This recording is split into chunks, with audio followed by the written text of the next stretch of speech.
Igbo Must Go protest from August 20 to 30. In a statement signed by his special advisor on media and publicity, Boyega Akosile, the governor distances the state and his administration from the recklessness, divisive, and dangerous rhetoric, saying Lagos remains home to every Nigerian citizen regardless of their ethnic nationality. Governor Sanwo-Olu appealed to Lagosians not to allow any person or group of individuals create tension in the state, calling on the security agencies to promptly investigate those behind the handle and bring them to justice. Also, Lagos State Governor Babajide Sanwo-Olu has hailed residents of the state for their peaceful disposition to the nationwide hunger and hardship protest. In a statement by Commissioner for Information and Strategy, Gbenga Motosho, the governor said it was also noticed that the slowdown of business in some parts of the state, perhaps because of the fear that hooligans and architects of anarchy might endanger the state's harmony. Motosho explained that by the conduct of Thursday's protest, Lagosians have chosen to embrace peace and shun the path of destruction while expressing their views and constitutional rights to protest. He noted the message of the protest, hunger in the land, has also been well noted, but it is important to reiterate that the federal government is taking steps to reverse the situation. Mr. Sanwo-Olu, the governor, has said that he has had them loud and clear. Now it's time to go. Now it's time to rest the protest. Now it's time to cut it off and move on to action. See what the government will do about all of the things that they have said. At the state level, the commissioner noted that Governor Babajide Sanwo-Olu has promised that the popular Sunday markets will return with its 25% discount on all major food items, while the medical outreach, which offered thousands of people treatment free of any charge, will also return. Motosho also hailed the professional conduct of all security agencies, community leaders, religious leaders, residents associations, and others who ensured that peace was not compromised in the state.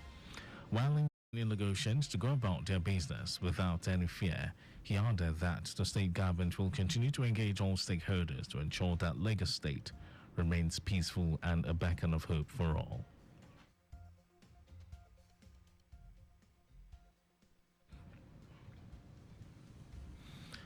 In the same vein, Speaker of the Lagos State House of Assembly, Mudashiru Obasa, has described the peace experienced in the state amid a nationwide protest as commendable.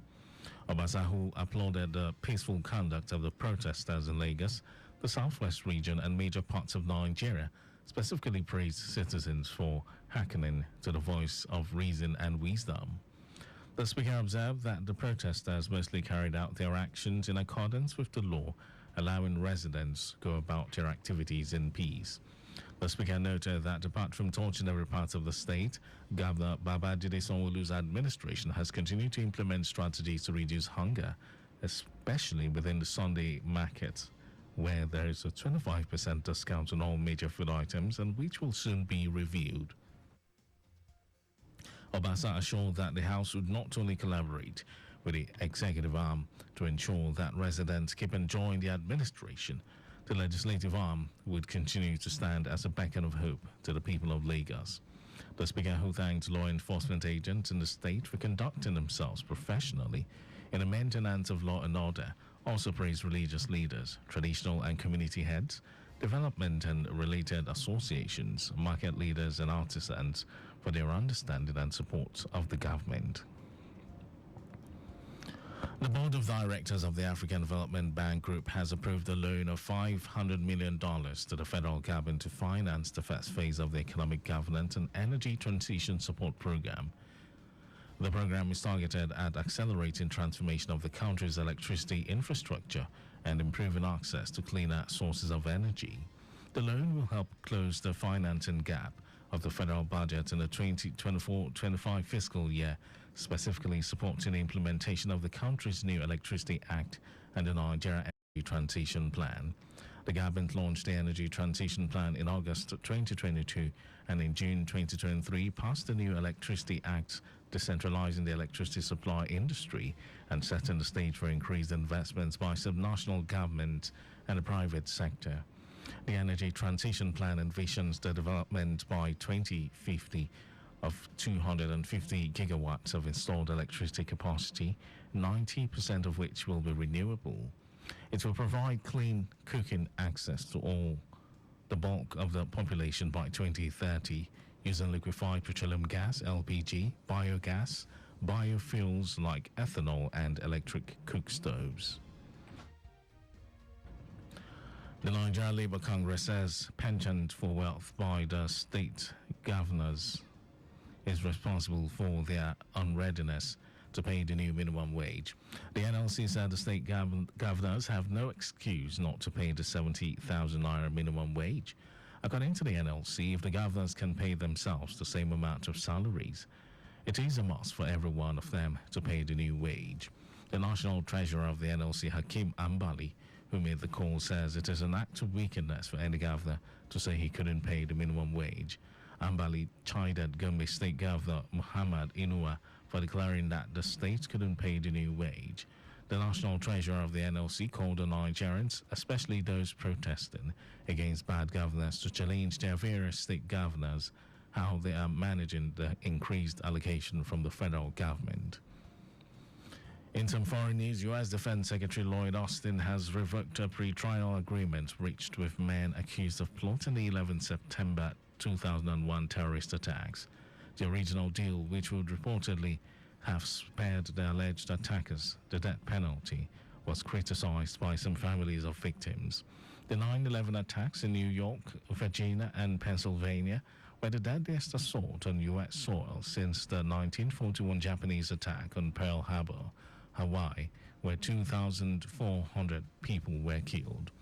The men had reportedly sought a guarantee from the president that they would not be kept in solitary confinement and would have access to trauma treatment. Several Republicans applauded the defense secretary for revoking the deal. And now sports news. Coach of the Tigress, Rena Wakama, has assured Nigerians that they would see an improved basketball side against Canada in the deciding Paris 2024 Olympic Games last Group B encounter in Lille, France. The Nigeria's women's basketball team defeated Australia 75-62 points, but they were second best against the host France in a game that lost 75-54 points. Despite moments of brilliance by Coach Wakama's girls, the French team were overpowering as they held on to their lead to win. Wakama praised the players' fighting power, grit, and determination, but thumbed up the French team that proved to be better throughout the game. Nigeria will face Canada, who have been beaten twice already by France and Australia in Group B on Sunday in Lille.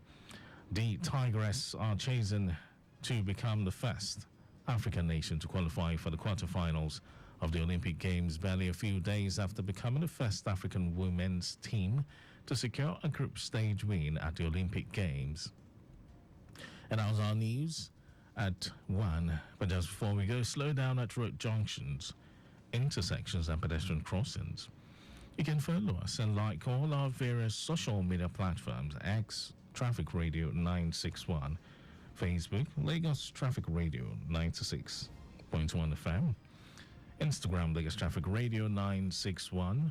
Subscribe and watch our news and programs live on YouTube, Traffic Radio 961. And you can also visit our website, www.trafficradio961.ng. Did you know that the Sanwo-Olu administration initiated 500 hectares rice farm technology intervention project?